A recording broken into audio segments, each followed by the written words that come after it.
오늘 보실 말씀은 구약 성경 304면에 신명기 8장 15절부터 35절 말씀까지입니다. 신명기 28장 15절부터 35절 말씀까지 제가 가지고 있는 성경은 구약 성경 304면에 있습니다. 제가 한 절 읽고 여러분들 한 절 읽고 우리 교도가여 읽도록 하겠습니다. 신명기 28장 15절부터 35절 말씀까지입니다. 내가 만일 내 하나님 여호와의 말씀을 순종하지 아니하여 내가 오늘 내게 명령하는 그의 모든 명령과 규례를 지켜 행하지 아니하면 이 모든 저주가 내게 임하며 내게 이를 것이니 내가 성읍에서도 저주를 받으며 그래서도 저주를 받을 것이요 또 내 광주리와 떡반죽 그릇이 저주를 받을 것이요 내 몸의 소생과 내 토지의 소산과 내 소의 양의 새끼가 저주를 받을 것이요 내가 들어와도 저주를 받고 나가도 저주를 받으리라. 내가 악을 행하여 그를 잊지 못하고 내 손으로 하는 모든 일에 여호와께서 저주와 혼란과 책망을 내리사 망하여 속히 파멸하게 하실 것이며 여호와께서 내 몸에 연병이 들게 하사 내가 들어가 차지할 땅에서 마침내 너를 멸하실 것이며 여호와께서 태병과 열병과 연증과 낙증과 한재와 풍재와 썩는 재앙으로 너를 치시리니 이 재앙들이 너를 따라서 너를 진멸하게 할 것이라. 내 머리 위에 하늘은 노시 되고 내 아래의 땅은 철이 될 것이며 여호와께서 비 대신에 티끌과 모래를 내 땅에 내리시니 그것들이 하늘에서 내 위에 내려 마침내 너를 멸하리라. 여호와께서 내 적군 앞에서 너를 패하게 하시리니 내가 그들을 치러 한 길로 나가서 그들 앞에서 7길로 도망할 것이며 내가 또 땅의 모든 나라 중에 흩어지고 내 시체가 공중의 모든 새와 땅의 짐승들이 밥이 될 것이며 그것들을 쫓아줄 자가 없을 것이며 여호와께서 애굽의 종기와 치질과 괴혈병과 피부병으로 너를 치시리니 내가 치유받지 못할 것이며 여호와께서도 너를 미치는 것과 눈먼 것과 정신병으로 치시리니 맹인이 어두운 데에서 더듬는 것과 같이 내가 백주에도 더듬고 내 길이 형통하지 못하여 항상 압제와 노략을 당할 뿐이니 너를 구원할 자가 없을 것이며 여자 약혼하였으나 다른 사람이 그 여자와 같이 동침할 것이며 그를 건축하였으나 그게 거주하지 못할 것이며 소를 심었으나 내가 열매를 따지 못할 것이며 내 소를 내 목전에서 잡았으나 내가 먹지 못할 것이며 내 나귀를 내 목전에서 빼앗겨도 도로 찾지 못할 것이며 내 양을 원수에게 빼앗길 것이나 너를 도와줄 자가 없을 것이며 내 자녀를 다른 민족에게 빼앗기고 그를 생각하고 찾으므로 피곤하지나 내 손에 힘이 없을 것이며 내 토지 소산과 내 수고로 얻은 것을 내가 알지 못하는 민족이 먹겠고 너는 항상 압제와 학대를 받을 뿐이니 그러므로 내 눈에 보이는 일로 말미암아 내가 미치리라. 같이 읽습니다. 여호와께서 내 무릎과 다리를 쳐서 고치지 못할 심한 종기를 생기게 하여 발바닥부터 정수리까지 이르게 하시리라. 아멘. 우리 인사 나누고 말씀 나누겠습니다. 사랑하고 축복합니다. 제가 보던 책 가운데 이런 재미난 이야기가 있었습니다. 나 집사님이라 불려지는 분과 제 집사님이라고 불리는 분이 두 분이 한 교회를 다니고 있었는데요. 이 두 분이 낚시를 굉장히 즐겨 하셨던 분이다라고 합니다. 그러던 어느 날 겨울 낚시를 가기로 둘이 약속을 잡았습니다. 그리고 새벽 일찍 출발하기 위하여서 새벽 예배를 드리고 출발하기로 약속을 했습니다. 그래서 다음 날 약속 시간이 되었습니다. 그리고 새벽 예배에 참석을 하였습니다. 그리고 그 새벽 예배가 끝나고 기도하면서 둘은 이렇게 기도했습니다. 하나님 아버지 도와주셔서 오늘 낚시를 가게 되는데 고기를 많이 잡을 수 있도록 도와주십시오라고 이렇게 기도를 하고 둘이 출발했다고 합니다. 그래서 그들이 가고자 했던 곳에 도착하여서 낚시를 시작하려고 하였습니다. 이 겨울 낚시이기 때문에 얼어있는 빙판에 구멍을 뚫고 낚시를 하려고 하는 순간에 한 사람이 지나가면서 이렇게 소리를 쳤습니다. 여기는 고기가 없으니 다른 곳으로 가시오라고 이야기하면서 이 지나가던 사람이 말을 했습니다. 그러자 제 집사님이 이렇게 말했습니다. 이건 하나님의 음성이야. 오늘 새벽에 우리가 기도하고 왔으니 저 사람이 하나님께서 보내주신 사람이야. 저 사람 말을 듣자고 하면서 제집사님은 짐을 꾸려서 다른 곳으로 이동했습니다. 그런데 나집사님은 지나가는 사람에게 이렇게 소리쳤습니다. 이보시오, 당신이 하나님이요? 라고 말하자 그 사람이 이렇게 말했습니다. 아니요, 내가 하나님일 리가 있어 라고 하면서 지나갔다고 합니다. 그리고 나집사님은 그 자리에 앉아서 구멍을 뚫고 하루 종일 있었지만 고기를 한 마리도 잡지 못했다고 합니다. 반면에 제집사님은 자리를 옮겼던 그 제집사님은 많은 고기를 잡아서 돌아왔다고 합니다. 그런데 돌아오는 길에 보았더니 그 지나가던 사람이 그 나집사님이 앉아있던 곳의 주인이었는데 그곳이 스케이트장이었다는 거죠. 스케이트장 주인이었던 그분이 여기는 스케이트장인데 무슨 고기가 있겠냐고 하면서 소리를 쳤고 그리고 지나가는 것인데 이 제집사님은 하나님의 음성으로 듣고 자리를 옮겨서 고기를 많이 잡았다. 그리고 나집사님은 자리에 앉아서 그냥 하나님의 음성과 상관없이 그곳에 앉아서 스케이트장에서 이 낚시를 내렸으니 잡을 리가 만무한 일인 거죠. 이런 웃을 수 없는 이야기인 것 같습니다. 그런데 이 이야기는 만들어진 이야기가 확실합니다. 왜냐하면 나집사님과 제집사님이라고 하는 이름에서부터 우리는 이것이 만들어진 이야기라는 것을 알 수가 있는데요. 우리가 이 하나님께 기도하고 하나님을 의지한다고 하면서도 우리는 신앙생활에 민감하게 반응하지 못할 때가 참으로 많다는 겁니다. 이 제집사님은 이 지나가던 사람이 하는 말에 이것이 하나님께서 내가 새벽에 기도하였더니 하나님께서 나에게 주시는 음성이구나 라고 여겼다는 거고 또한 나집사님은 그것을 여기지 못하고 그냥 자기의 뜻대로 그곳에 앉아서 낚시를 들이웠다는 거죠. 결국에는 낚시터가 아닌 이 스케이트장에 낚시를 내렸던 나집사님은 아무것도 얻을 수 없었지만 그 스케이트장의 주인의 말을 하나님의 음성을 들었던 제집사님은 결국 많은 수확물이 있었다라고 하면서 기도하고 하나님의 음성에 민감하게 반응하며 순종할 때 하나님께서 주시는 은혜가 있다라는 것을 단적으로 표현해 준 그러한 만들어진 이야기로 보여집니다. 우리가 이렇게 만들어진 이야기 속에서도 교훈을 찾을 수가 있고 순종이 얼마나 중요한 일인지 우리가 알 수 있는 것을 보게 되는데 특별히 신명기 28장은 복에 관한 이야기가 1절부터 시작하여서 14절 말씀까지 우리가 지난주에 보았던 말씀을 통하여서 지지난주의 말씀을 통하여서 우리가 보았었는데요. 분명한 것은 하나님께서 이 모세가 이 이스라엘 백성들에게 이 신명기 28장을 주면서 하나님의 축복이 이러이러하다라고 이야기하고 있는데요. 사실 신명기는 신명기 5장부터 시작하여서 하나님의 계명에 대하여서 이야기하고 하나님의 계명을 지키는 자에게는 이러이러하겠다라고 약속하신 일들이 굉장히 많이 등장합니다. 그러다가 이 절정이 바로 28장 1절부터 14절 말씀까지인 걸로 보여지는데 중요한 것은 하나님께서 약속하신 복이 있다라고 말하면서 그리고 순종할 때 이러한 일들을 우리에게 주신다라고 말씀했다라는 거예요. 그런데 이제 15절부터 시작하여서 마지막 이 신명기 28장은 굉장히 긴 절수를 가지고 있습니다. 제가 기억으로 67절까지로 기억이 되는 68절까지로 기억이 되는 68절까지 있는데요. 그 68절이 15절부터 시작해서 68절까지 저주에 관한 내용들을 기록하고 있다는 겁니다. 특별히 오늘 이 밤에 읽었던 본문에서도 하나님께 순종하지 않은 불순종을 선택할 때 우리에게 닥치는 일들에 대하여 말하고 있다는 것입니다.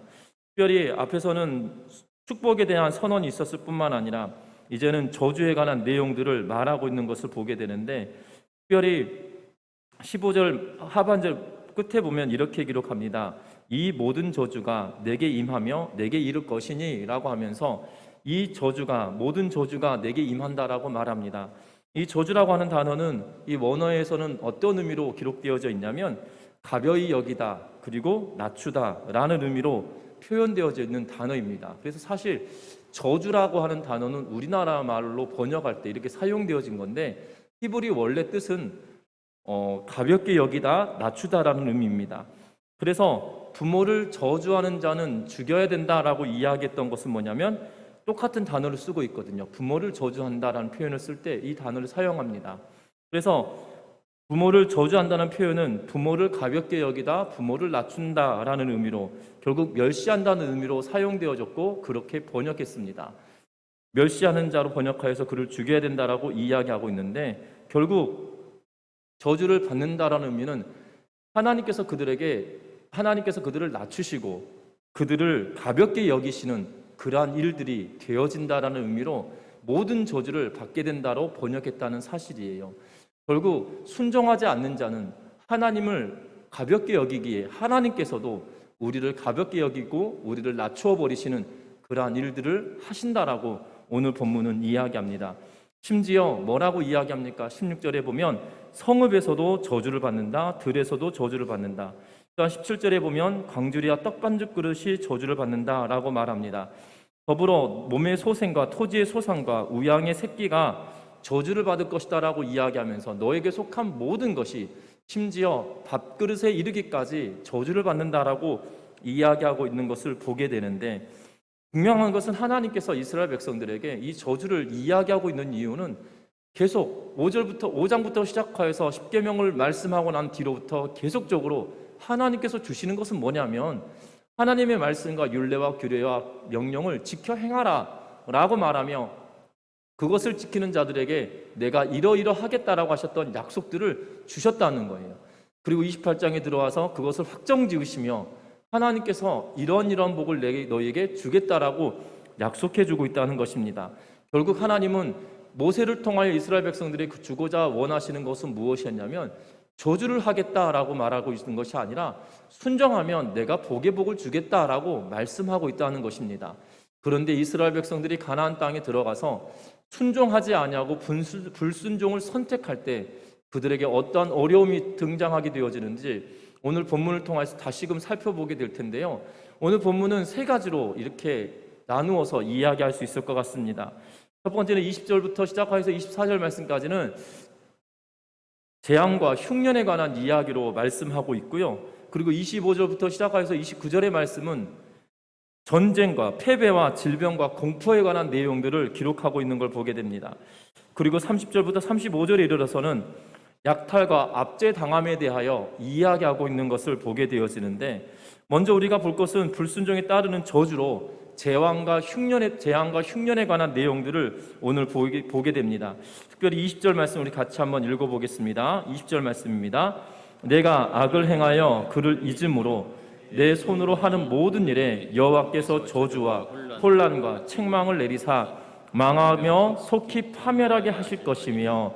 아멘. 오늘 말씀에 보면 저주와 혼란과 책망을 내리사라고 이야기하면서 말씀하고 있는 것을 보게 됩니다. 내가 악을 행하여 그를 하나님을 잊어버렸기 때문에 네 손을 하는 모든 일에 하나님 여호와께서 저주와 책망과 혼란과 책망을 내리시겠다라고 말씀하고 있거든요. 특별히 저주와 혼란과 책망을 이렇게 연이어서 쓰고 있는 본문이 이 신명기 말씀 외에 잘 드러나고 있지 않은 것을 보게 됩니다. 구약 성경에도 굉장히 드물게 하나하나 떼어서 보더라도 드물게 등장하는 그러한 단어이기도 합니다.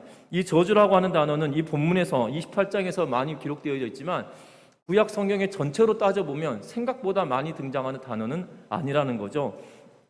혼란도 책망도 마찬가지로 이 본문뿐만 아니라 구약 성경에도 자주 등장하지 않는 단어들인데도 셋을 하나로 묶어서 저주와 혼란과 책망이 임하게 되어질 것이다 라고 이야기하고 있는 것을 보게 되어집니다. 특별히 그 뒷이어서 어떠한 질병에 대하여서 이야기하고 있냐면 내 몸에 연병이 들어서 내가 들어가 차지할 땅에서 마침내 너를 멸하게 될 거다라고 하면서 21절 말씀에 기록하고 있는데요. 연병은 전염병을 이야기합니다. 전염병으로 말미암아 네가 차지할 땅에서 너를 멸하게 되어질 거다라고 이야기합니다. 그런데 이 전염병뿐만 아니라 뒷이어서 22절에 6가지에 대한 질병에 대하여 이야기하는데요. 폐병과 열병과 염증과 학질과 한재와 풍재와 썩는 재앙으로 너를 치리니 라고 이야기하면서 연병 이후에 폐병, 열병, 염증, 학질, 한재, 풍재, 썩는 재앙으로 이르기까지 이게 6가지가 아니죠. 하나, 둘, 셋, 넷, 다섯, 여섯, 7개네요. 7가지의 재앙을 뒷이어서 주겠다라고 말씀하십니다. 그런데 뒷이어서 주시는 이 7가지도 전체로 따져보면 8가지인데 그 중에 5가지는 사람에게 대한 질병이고요, 재앙이고요. 뒤에 따라오는 한재, 풍재, 썩는 재앙은 바로 이 식물들에게, 곡식들에게 주는 그러한 재앙임을 말씀하고 있는 것을 보게 되어집니다. 우리는 기억해야 합니다. 오늘 성경 말씀을 통해서 우리에게 주시는 것은 하나님께서 이스라엘 백성들에게 전염병을 통하여서 그들을 멸하실 뿐만 아니라 그들에게 폐병이 그들에게 임할 것이고 열병이 그들에게 임할 것이고 염증도 학질도 그들에게 임함으로 말미암아 그들에게 질병과 재앙으로 어려움을 당하게 될 것이다라고 말할 뿐만 아니라 뒷이어서 세 가지 한재와 풍재와 썩는 재앙으로 인하여서 흉년이 그들에게 임할 것에 대하여 말하고 있는 것을 보게 됩니다.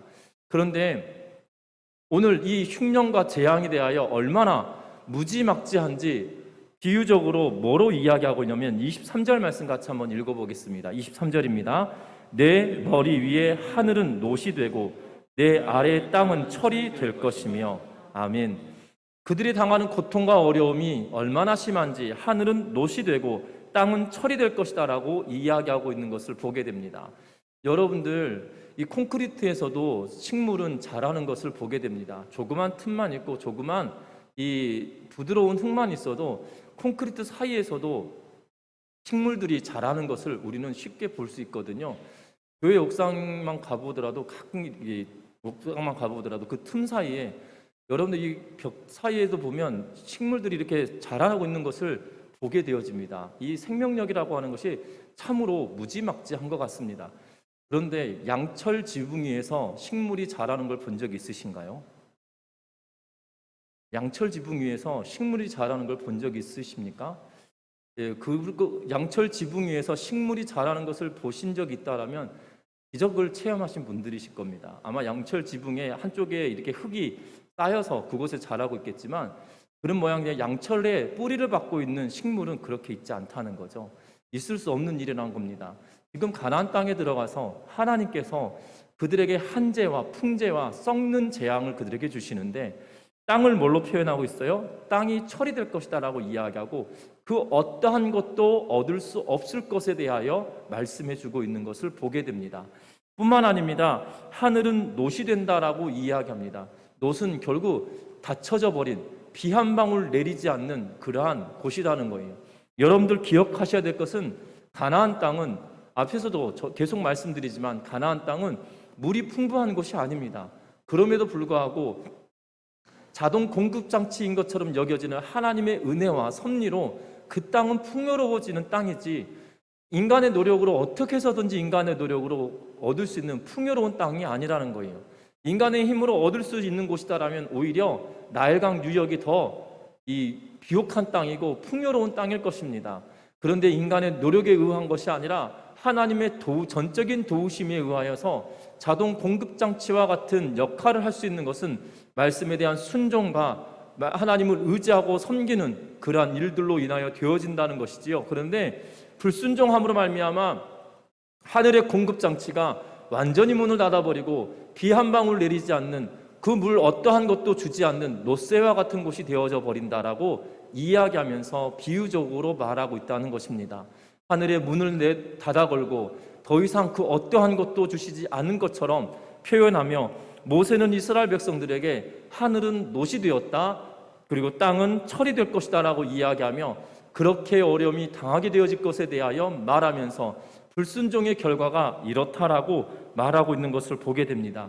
마치 시각적으로 그들에게 선명하게 보여주며 너희가 이렇게 불순종하게 된다라면 하늘은 노시 되고 땅은 철이 되어서 그 어떠한 것도 취하고 얻지 못할 것이야 라고 하며 그런데도 불순종할래? 라고 하며 모세는 이스라엘 백성들에게 비유적으로 말하고 있다는 것입니다. 뿐만 아닙니다. 이스라엘 백성들에게 계속적으로 이야기하고 있는 것은 25절 말씀 같이 한번 읽어보겠습니다. 같이 읽습니다. 여호와께서 너를 패하게 하시리니 내가 그들을 치러 한 길로 나가서 그들 앞에서 7길로 소망할 것이며 내가 또 땅의 모든 나라 중에 흩어지고. 아멘. 오늘 이 말씀에 보면 하나님께 불순종하면 네가 한 길로 갔다가 7길로 쫓겨나게 될 것이다라고 이야기하고 있는 걸 보게 됩니다. 여러분들 이 말씀을 우리가 이미 한번 본 것 같지 않으십니까? 우리가 28장 7절 말씀에 이렇게 기록합니다. 여호와께서 너를 대적하기 위하여 일어난 적군들을 내 앞에서 패하게 하시리라. 그들이 한 길로 너를 치러 들어왔으나 내 앞에서 7길로 도망하리라 라고 말씀하셨어요. 너희가 순종할 때 너희의 대적이 한 길로 왔다가 7길로 도망가게 될 거다라고 말하였는데, 이제는 하나님 앞에 불순종한 결과로 너희가 적군 앞에 섰을 때 너희는 반드시 패하게 될 건데, 너희가 한 길로 들어갔는데 그들 앞에서 7길로 쫓겨나게 될 것이다. 그리고 내가 땅의 모든 나라 중에서 흩어버리게 될 거다라고 말씀하며, 이제는 적들이 한 길로 왔다가 7길로 도망가겠다라고 말하였지만, 너희가 불순종하게 되면 한 길로 왔다가 7길로 도망하게 되는데 거기에 덧붙여서 흩어버리겠다라고 말씀해 놓고 있다는 사실입니다. 이스라엘 백성들에게 전쟁에 관련되어서 패배할 것이고 그 패배도 무지막지하게 흩어버리시겠다라고까지 하시며 말씀하고 있다는 겁니다. 그런데 더욱 놀라운 것은 그 뒷이어 오는 그러한 말씀들은 이 전쟁에 패배한 이후에 그들에게 닥치는 어려움들에 대하여 말하고 있다는 것이에요. 26절 말씀 같이 읽어봅니다. 내 시체가 공중의 모든 새와 땅의 짐승들의 밥이 될 것이나 그것들을 쫓아줄 자가 없을 것이며. 아멘.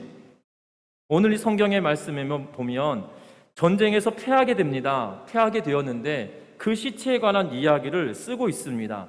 네 시체가 공중의 모든 새와 땅의 짐승들의 밥이 될 것이나 그것들을 쫓아줄 자가 없을 것이다 라고 말하며 그들의 상태가 얼마나 비참한 상황이 되었는지에 대하여 말하고 있는 것을 보게 됩니다. 특별히 우리가 이 말씀을 보면 고대 근동아시아에서, 다시 말하면 지금으로 보면 서남아시아, 이스라엘의 근동에 있는 그러한 지역들의 풍습과 특징이 뭐냐면 전쟁에서 패하면 그 시체들이 들짐승들과 새들에게 먹이로 주는 그러한 것이 있다는 거예요. 그런데 그것은 어떠한 상태냐면 철저하게 패배당하고 있는 그 상황을 드러내고 보여주기 위하여서 나타내는 그러한 풍습처럼 여겨진 것이라는 겁니다. 그래서 성경의 곳곳에 보면 이것이 이스라엘 백성들에게도 실제적으로 드러나고 일어났던 일들을 보게 됩니다. 사무엘 하에 보면 21장 10절에 사울이 마지막 전쟁을 치릅니다. 그리고 그가 죽는데요, 어떠한 일이 벌어지냐면 21장 10절 말씀에 아야의 딸 리스바가 굵은 배를 가져다가 자기를 위하여 바위 위에 펴고 곡식 빼기 시작할 때부터 하늘에서 비가 시체에 쏟아지기까지 그 시체에 낮에는 공중의 새가 앉지 못하게 하고 밤에는 들짐승이 범하지 못하게 한지라 라고 이야기하면서 아야의 딸 리스바가 사울왕의 시신에 대하여 짐승이 그걸 먹지 못하도록 꽤 긴 시간 동안 곡식을 베기 시작한 때부터 하늘에서 비가 내리기까지 그것을 막고 있는 그러한 모습을 보게 되어집니다. 그런데 그나마 길르앗 사람이었던 아야의 딸이 이러한 일들을 하게 되어지거든요. 그런데 오늘 성경은 뭐라고 이야기합니까? 밥이 될 것이나 짐승의 밥이 될 것이고 새의 밥이 될 것이지만 그것을 쫓아줄 자가 있다고 말합니까? 없다고 이야기하거든요. 하나님께 불순종하였던 사울왕의 마지막이 비참한 상황이 되었지만 그래도 그의 시신에서 짐승과 새가 먹지 못하도록 쫓아줄 사람은 있는 상황이었어요. 그런데 이스라엘 백성들에게 뭐라고 말하냐면 그 시신을 훼손하지 아니하도록, 짐승과 새가 그 시신을 훼손하지 못하도록 쫓아줄 사람조차 없게 만들겠다라고 말씀하고 있는 것을 보게 됩니다. 뿐만 아닙니다. 열왕기상 21장에 보면 엘리야가 이세벨이 어떻게 죽을 것인지에 대하여 말하고 있는 것을 보게 되는데, 열왕기상 21절부터 24절 말씀까지 이세벨이 그의 역겨운 죄로 말미암아 저주가 임할 것에 대하여 이야기하면서 아합의 피를 개들이 핥을 것이고 이세벨의 시체를 개들이 먹을 것이다라고 21장 21절부터 24절 말씀까지 기록하고 있는 것을 보게 되는데, 실제로 이러한 일들이 벌어집니다. 뿐만 아니라 아합과 이세벨에게 협력하였던 사람들까지도 그들의 시체가 개가 먹고 공중의 새가 그들과 협력하였던 사람들의 시신까지도 훼손할 것에 대하여 이야기하면서 배교의 길을 걸어갔던 이들에게 하나님께서 어떻게 징계하시는지에 대하여 보여주고 있는 그러한 대목이기도 한 것을 보게 됩니다. 여러분들 기억할 것은 이스라엘 백성들에게 말씀하신 하나님의 이 약속의 말씀이 불순종의 결과에 열매들이었던 아합과 이세벨의 결말이 그렇게 되어졌다는 거고, 이스라엘 백성들도 그렇게 될 것에 대하여 하나님은 이야기하고 계시다는 사실입니다. 그런데 놀라운 것은 이 전쟁에 대한 이야기를 하면서 22절 말씀에 뭐라고 기록하고 있냐면, 같이 한번 읽어봅니다. 27절입니다. 여호와께서 애굽의 종기와 치질과 괴혈병과 피부병으로 너를 치시리니 내가 치유받지 못할 것이며, 여호와께서 또 너를 미치는 것과 눈 머는 것과 정신병으로 치시리니. 아멘. 오늘 이 말씀에 보면 여호와께서 전쟁뿐만 아니라 그들에게 치시는데, 애굽의 종기, 치질, 괴혈병, 피부병으로 너를 치겠다라고 이야기하고 고침받지 못하게 될 것에 대하여 이야기하고 있는 것을 보게 되어집니다. 특별히 여기서 보면 애굽의 종기라고 하는 표현이고요, 그리고 이것에 대한 해석들이 좀 분분합니다.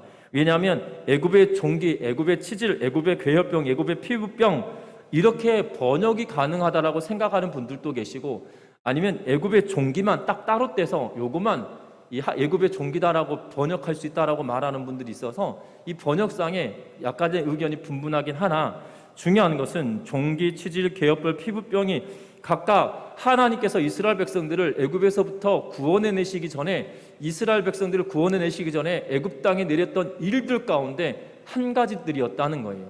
악종과 독종이 그들에게 있었다는 것이고요, 그들로 말미암아 이가, 그들로 인하여 이로 말미암아 긁게 되어지고 피부에 염증이 생기게 되어진 일들이 그들에게 있었던 일들로 말미암아 이 모든 것들이 애굽의 종기, 애굽의 치질, 애굽의 괴혈병, 애굽의 피부병으로 번역하는 사람들은 애굽의 땅에 내렸던 모든 재앙의 일들을 이스라엘 백성들에게 주시겠다라고 하시는 말씀이다라고 말하고 있는 분들이 있다는 거예요. 저도 여기에 굉장히 동의합니다. 왜냐하면 하나님께서 하나님의 백성들을 구원해 내시기 위하여 하나님께서 애굽 땅에 하나님이신 것을 드러내기 위하여 그곳에 재앙을 내리셨는데, 이제는 불순종하고 있는 이스라엘에게도 하나님이 어떠한 분이신지, 하나님이 누구이신지 보이기 위하여 그들에게 어려움을 주고 있다라는 것이지요.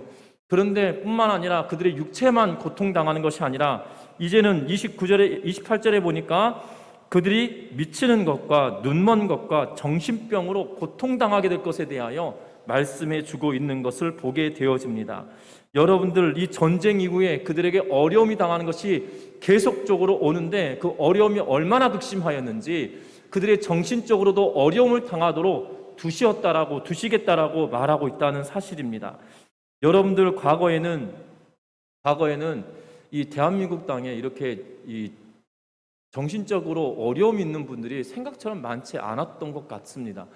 아니, 어쩌면 많았는데 방송이나 언론에 이렇게 노출되지 않아서 적게 느껴졌을 수도 있겠지만, 그냥 그런 전설들만 있지 않았습니까? 변전소에 가면 정신 나간 여인과 정신 나간 남자가 꼭 한 명들 있다고 하면서, 변전소에 왜 이렇게 미친 사람, 미친 여인, 미친 남자가 있는지 모르겠습니다.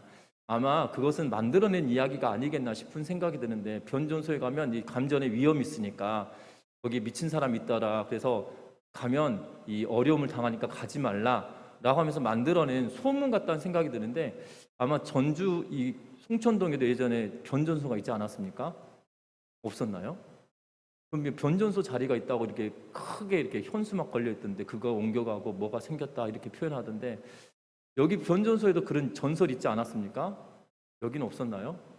저희가 살던 동네가 좀 험악한 동네였나 봅니다. 예. 제가 자라왔던 데는 꼭 이렇게 어렸을 때도 있던 데 가면 꼭 변전소 주변에는 미친 사람이 있어서 가지 마라, 크게 다친다, 그 사람들이 너를 공격할 거야 라면서 동네에 이렇게 전설들이 있었던 기억이 납니다. 어찌되었든 과거에는 이 변전소 인근에나 이 정신 나간 사람이 있었고 미친 사람이 있었지만 지금은 그렇지 않은 것 같아요. 이 얼마 전에도 조현병 환자가 아버지를 어제 아침인가요? 그제 아침인가요? 조현병을 앓고 있던 아들이 아버지를 죽이는 그러한 사건이 벌어졌습니다. 그런데 그 이전에도 경찰에 도움을 요청했지만 경찰이 제대로 돕지 못해서 죽임을 당했다라고 하면서 이 경찰들이 또 문매를 맞고 있는 그러한 상황이 되어져 버렸는데요. 어찌됐든 조현병이라고 하는 질병으로 인해서 정신질환으로 인하여서 사람을 죽이게 되어지고 또한 묻지마 살인을 하는 일들이 우리들에게 많이 들려지고 있는 것을 보게 되는데, 안타까운 것은 이 정신질환이 늘어나는 것도 어떻게 보면 오늘 28절에 말씀하고 있는 것처럼 우리의 죄악의 결과, 불순종의 결과가 아니겠나 싶은 생각이 드는 그러한 본문의 내용처럼 여겨집니다. 현대를 살아가는 그리스도인뿐만 아니라 이 땅에 살아가고 있는 사람들조차도 하나님의 말씀을 경홀히 여긴다라면 이 땅의 삶을 살아가고 있는 우리들에게도 동일하게 어려움이 있다는 사실들을 우리가 기억하고, 우리가 불순종의 길을 선택하는 것이 아니라 순종의 길을 선택하며 살아가는 우리 믿음의 성도님들 되시기를 주의 이름으로 부탁드립니다. 뿐만 아닙니다. 30절부터 시작해서 35절 말씀까지 보면 약탈과 압제에 관한 이야기를 기록해 놓고 있는 걸 보게 됩니다. 30절 말씀 같이 한번 읽어보겠습니다. 내가 여자와 약혼하였으나 다른 사람이 그 여자와 같이 동침할 것이요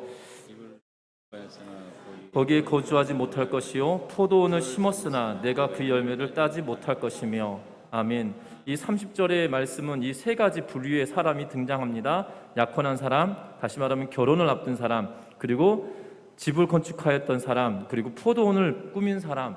여러분들이 세 부류의 사람은 징집 대상에서 열애되었던 사람들입니다. 기억하십니까?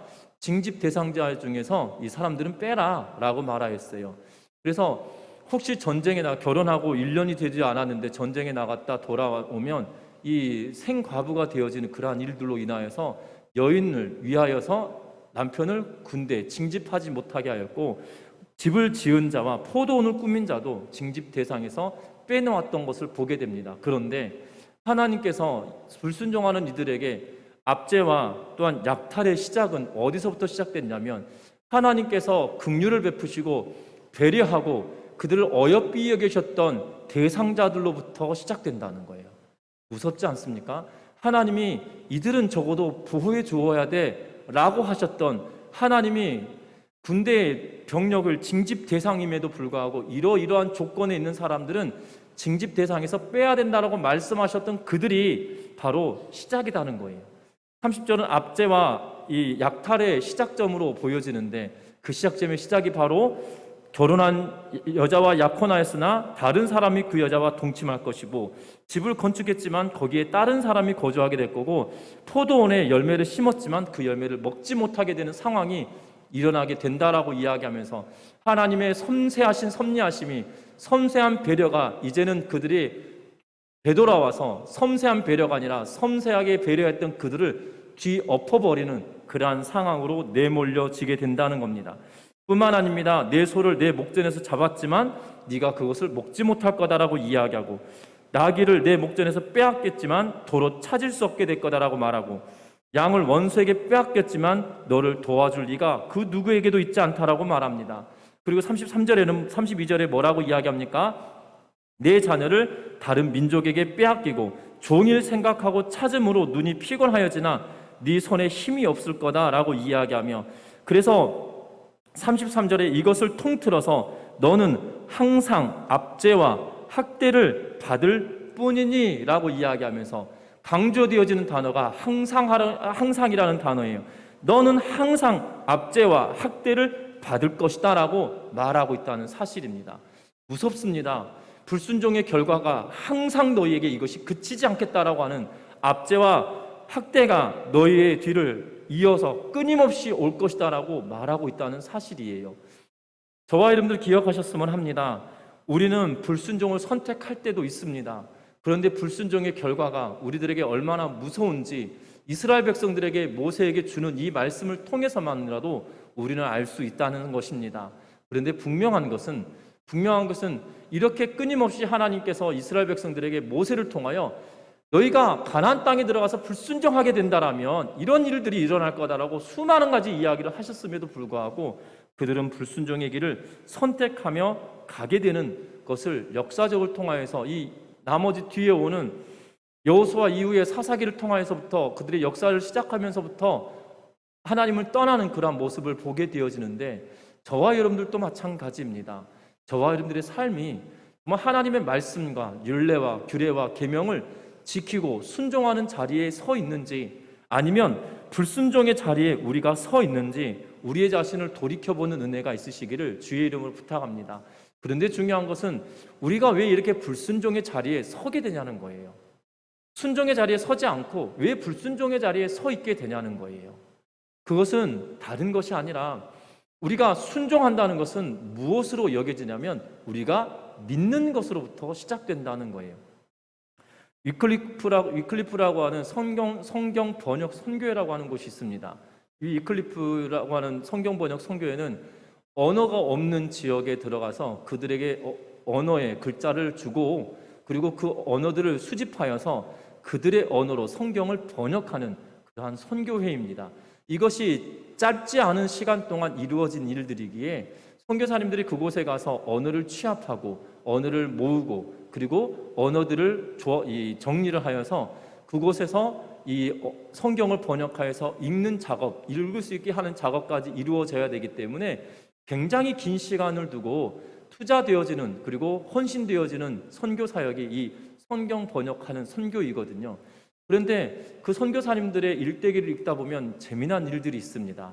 무슨 재미난 일이냐면, 이 순종이라고 하는 단어에 대하여, 순종이라고 하는 단어를 번역할 때 우리는 순종이라고 하는 말이 한자어로 우리가 순종 이렇게 쓰기 때문에 그 의미를 우리는 그냥 알고 있지만, 순종이라고 하는 한자어가 없었다라면 우리도 이 순종이라고 하는 것을 익힐 때 참으로 어려울 수도 있을 것 같습니다. 이 언어가 없는 종족들의 이 순종이라고 하는 것을 가르칠 때 그들이 순종이라는 의미를 말할 때는 무엇이었냐면 이 아버지가 자식에게 뭔가 심부름을 시키면 그대로 하는 것. 아버지가 아들에게 내가 이렇게 할 때 넌 이렇게 해라 라고 하면 그대로 하는 것이 순종이다라고 이야기했다는 거예요. 그래서 뭐라고 이야기하면, 아들이 아버지를 믿기 때문에 아버지의 말을 따르는 것. 그래서 믿음이라고 하는, 순종이라고 하는 것은 믿음으로부터 되어진다라고 하면서 성경을 번역하였다라고 하는 일화가 있거든요. 여러분들, 순종이라고 하는 것은 결국 우리의 믿음의 문제라는 거예요. 내가 하나님을 아버지로 모시고 하나님을 나의 주, 나의 하나님으로 믿는다라면 그 말씀이 참이다라는 사실을 믿게 되어진다는 거고, 그 말씀이 내가 순종할 대상이다라고 여기게 된다는 거죠. 아버지를 믿지 못하면 순종할 수 없는 것처럼 우리가 하나님을 믿지 않으면 그의 말씀에 순종하지 않게 되어진다는 거예요. 우리가 불순종하게 되어지는 이유는 바로 이 하나님을 믿는 그 자리에 다른 것을 믿을 만한 것이 서 있기 때문에 우리가 불순종의 길을 선택하게 되는 것을 보게 된다는 겁니다. 이스라엘 백성들이 왜 불순종의 길을 선택하게 됩니까? 하나님 대신에 그들의 가나안 땅에 있는 토착 신앙들을 받아들이기 시작하여서 그들에게 예배함으로 인하여서 그들은 하나님을 멀리하기 시작했다는 것이에요. 하나님의 자리에 우리의 믿음의 대상이 다른 것이 됨으로 말미암아 불순종의 길을 걷기 시작했다는 거죠. 저와 여러분들 기억했으면 합니다. 우리가 불순종하는 이유는 하나님의 자리에, 내 안에 있어야 될 하나님의 자리에 다른 것이 그 자리를 채우고 있기 때문에 우리는 불순종하고 있다는 것을 기억하면서 우리가 정말 하나님의 말씀에 순종할 수 있도록 내 믿음을 견고하게 하고 있는지 우리 자신을 살펴보는 은혜가 있으시기를 주의 이름으로 부탁합니다. 그래서 우리 전미중학교 모든 성도님들이 정말 불순종의 길을 선택하는 것이 아니라 믿기에 하나님을 나의 아버지, 나의 하나님을 믿기에 순종의 자리에 끝까지 남아있는 우리 모든 성도님들 되시기를 주의 이름으로 축원합니다. 기도하겠습니다.